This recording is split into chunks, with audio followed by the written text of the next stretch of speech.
बहुत पुरानी बात है। एक गांव में शेखर नाम का एक व्यक्ति रहता था। वह बड़ा मेहनती था, किंतु गांव में कोई रोजगार नहीं था। उसने सोचा कि मैं शहर चला जाता हूँ, वहां मुझे मेरी योग्यता अनुसार मेहनत के पैसे मिल जाएंगे। यह सोचकर शेखर एक दिन अपने गांव से शहर की ओर चल दिया। शहर बहुत दूर था। चलते चलते शेखर थक चुका था। शेखर इतना थक गया था कि अब उससे बिल्कुल भी चला नहीं जा रहा था और वह थककर वहीं बैठ गया। तभी शेखर ने देखा कि वहां से कुछ दूरी पर एक झोपड़ी है और झोपड़ी में एक घोड़ा बंधा हुआ है। शेखर ने सोचा, क्यों ना इस घोड़े को किराए पर ले लूं और इसी से शहर चला जाता हूं। शेखर जैसे तैसे झोपड़ी पर तक पहुंचा। शेखर ने देखा वहां एक व्यक्ति खड़ा हुआ है। शेखर समझ गया कि यह अवश्य ही घोड़े का मालिक है। शेखर उस व्यक्ति से बोला, मुझे आगे शहर में जाना है और शहर यहां से कई किलोमीटर दूर है। मैं बुरी तरीके से थक चुका हूं, तो क्या मैं आपका घोड़ा ले सकता हूं? इस पर घोड़े का मालिक झुंझलाते हुए बोला, तुम्हें क्या मैं घोड़ा ऐसे ही दे दूं? शेखर बोला, मैं आपसे घोड़ा फ्री में नहीं लूंगा, इसके बदले मैं आपको घोड़े का किराया दूंगा। घोड़े का मालिक बोला, मैं तुम्हें घोड़ा किराए पर तो दे सकता हूं, किंतु मुझे अभी दूसरे गांव जाना है। अगर तुम मुझे उस गांव तक छोड़ दो तो मैं यह घोड़ा तुम्हें किराए पर दे सकता हूं। शेखर झट से तैयार हो गया। शेखर घोड़े पर आगे बैठ गया और घोड़े का मालिक पीछे। गर्मी के दिन थे, बहुत तेज धूप थी। दोनों चलते चलते थक गए और पसीने से तरबतर हो गए। शेखर बोला, बहुत तेज गर्मी है और थकान भी बहुत हो रही है, कहीं थोड़ी देर आराम कर लिया जाए। दोनों ने इधर उधर देखा, किंतु कहीं भी कोई पेड़ नहीं दिखा।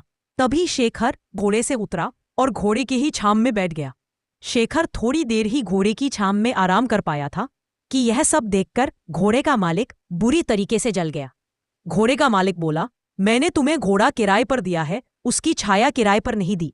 तुम हटो यहां से, इस छाया पर मेरा अधिकार है और मैं यहां आराम करूंगा। यह सुनकर शेखर बोला, महानुभाव, आप यह कैसी बात कर रहे हैं? मैंने अगर घोड़ा किराए पर लिया है तो उसकी छाया पर भी मेरा ही अधिकार है। अगर आप चाहे तो आप भी इस छाया में मेरे साथ बैठकर आराम कर सकते हैं। लेकिन घोड़े का मालिक बड़ा जिद्दी था। वह बोला, नहीं नहीं, इस छाया पर सिर्फ और सिर्फ मेरा अधिकार है और मैं ही इसकी छांव में बैठूंगा। तुम हटो यहां से। इतनी छोटी सी बात पर दोनों में जोर जोर से बहस येने लगी और बात तू मैं से हाथापाई पर आ गई। दोनों एक दूसरे से झगड़ने लगे और एक दूसरे पर लात घूंसे बरसाने लगे।